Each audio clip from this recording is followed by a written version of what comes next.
Hello बच्चों, welcome to Biology Extrema where we teach biology from the basics to the extreme.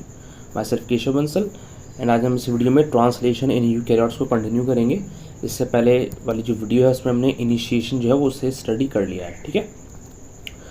अब जो बाकी बचा है इसका एलोंगेशन एंड टर्मिनेशन, ठीक है।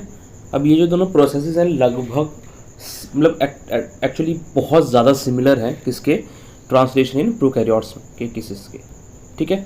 जो भी हमने इलॉन्गेशन ट्रांसलेशन पढ़ा था वो जस्ट बिल्कुल सिमिलर है प्रोकैरियोट्स जैसा है, ओके। वहाँ पर हमने इसे काफ़ी डिटेल में काफ़ी टाइम देकर पढ़ा था, बिल्कुल बेसिक से, ठीक है। तो उसके लिए आप वो वीडियो ज़रूर रेफर करें। डिफरेंसेस सिर्फ किस चीज़ का है, थोड़े से फैक्टर्स का सिर्फ नाम अलग है, ठीक है। तो बस हम यहाँ पर उसी चीज़ को देखेंगे और एक दो कुछ डिफरेंट पॉइंट्स और है, क्लियर। तो बाकी हम जो ट्रांसलेशन इन यूकैरियोट से बेसिकली उसमें इनिशिएशन ही है जो डिफरेंट है प्रोकैरियोट से, ठीक है। बाकी लॉन्गेशन टर्मिनेशन सेम है, तो आप उसे देखना वहाँ से, ठीक है। मैं वीडियो का जो लिंक है वो डिस्क्रिप्शन में डाल दूँगा इसकी, क्लियर। तो देख लेते हैं इसमें क्या थोड़े से डिफरेंसेस हैं। कि सबसे पहली बात जो मैंने कहा कि इनिशिएशन के अलावा जो भी सारे प्रोटीन्स, जो भी सारा प्रोसेस जस्ट सिमिलर है किसके, बैक्टीरिया के, ठीक है। जस्ट जो फैक्टर्स का नाम है वो डिफर करता है, जैसे आपको ये दिखा रखा है स्पीकर के अंदर यहाँ पे कि जो EF-TU है, ठीक है, उसके जैसे यहाँ पर कौन होमोलोगस है, EF-1 अल्फा, ठीक है। और जो स्मॉल है वो यूकैरियोट्स के लिए।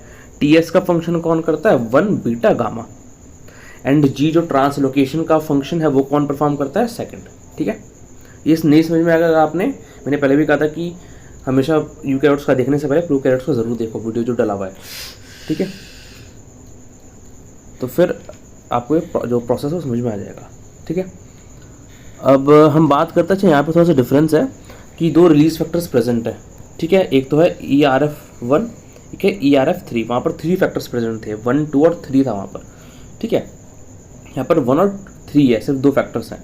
अब वहाँ पर क्या होता था कि टर्मिनेशन जो कोडोन था उसे तो रिकॉग्नाइज करते ही थे, साथ में जो प्रोकैरियोट्स का केस था, ठीक है, वहाँ पर टर्मिनेशन कोडोन्स को रिकॉग्नाइज करने के अलावा डिसोसिएशन भी कराते थे। जब टर्मिनेशन हो जाता था राइबोसोम्स का, वहाँ पर भी रिलीज फैक्टर्स ही यूज़ में आ रहे थे। बट यूकैरियोट्स के केस में क्या हो रहा है कि जो रिलीज फैक्टर्स हैं, एक तो सबसे पहले बात वे सिर्फ 2 हैं, 1 और 3 हैं, ठीक है, सेकंड वाला नहीं है, क्लियर। और इसमें भी जो 1 है ना वो टर्मिनेशन कोडोन्स को, जो हमारे 3 टर्मिनेशन कोडोन होते हैं, ठीक है। कौन कौन से टर्मिनेशन कोडोन होते हैं हमारे पास होते हैं, एक तो UAA, एक होता है हमारे पास UAG, एक होता है UGA, ठीक है। ये 3 हमारे स्टॉप कोडोन्स होते हैं, क्लियर। तो इन तीनों को रिकॉग्नाइज कौन करता है, ERF1। ERF3 का जो रोल है वो क्लियर नहीं है, बट ये प्रेजेंट है, ठीक।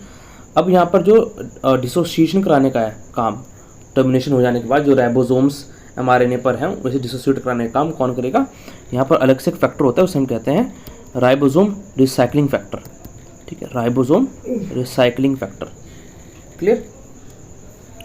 तो यही मेन डिफरेंस है।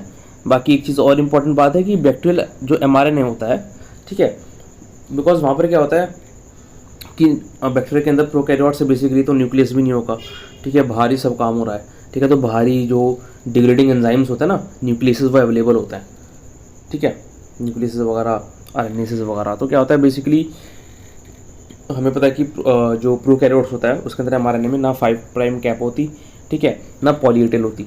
तो इससे क्या होता है, उसे डिग्रेडेशन से बचा नहीं पाते हुए, तो वहाँ पर क्या होता है सिर्फ कुछ ही देर की उसकी लाइफ होती है बैक्टीरियल mRNA की, ठीक है। इसलिए क्या करते हैं वहाँ पर क्या होता है कि जैसे जैसे ट्रांसक्रिप्शन होता है वैसे साथ साथ ट्रांसलेशन का प्रोसेस शुरू हो जाता है, किसमें, बैक्टीरिया के केस में, यानी प्रोकैरियोट्स के केस में।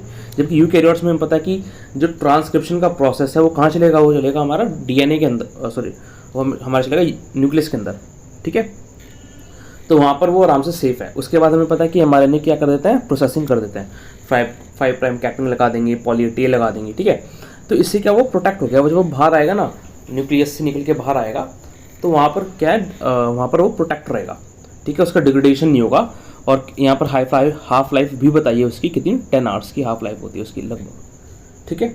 उसके बाद ट्रांसलेशन शुरू होता है बाहर आने के बाद। जबकि प्रोकैरियोट्स केस में ट्रांसक्रिप्शन होते होते ही ट्रांसलेशन शुरू कर देंगे उसका, ठीक है, क्योंकि उसकी हाफ लाइफ बहुत कम है उसकी, वो डिग्रेड हो जाएगा, क्लियर। तो ये जो प्रोसेस था ट्रांसलेशन इन यूकैरियोट्स वो कंप्लीट हुआ, ठीक है। बाकी आपको जो बेसिक नहीं देखा तो आप बेसिक प्रोकैरियोट्स वाली वीडियो देख सकते हो, आपको सारा प्रोसेस समझ में आ जाएगा। बस फैक्टर्स का डिफरेंस है नाम का सिर्फ, ठीक है, और सब चीज़, ठीक है। तो अगर आपको वीडियो अच्छा लगा वीडियो को लाइक करें, चैनल को सब्सक्राइब करें, एंड जो भी सारे वीडियोस हैं उन्हें शेयर करें ताकि उनकी हेल्प हो सके। एंड प्लीज़ डोनेट करें ओनली 10 रुपीज़ पर मंथ। इस आपकी लाइफ में, मेरी लाइफ में एंड इस वर्ल्ड में डिफरेंस क्रिएट होगा। And I will be more motivated कि मैं आपको नोबल सर्विस प्रोवाइड कर सकूँ, better books and take back कर सकूँ। So thank you for all जी Extrema. See you next time, take care.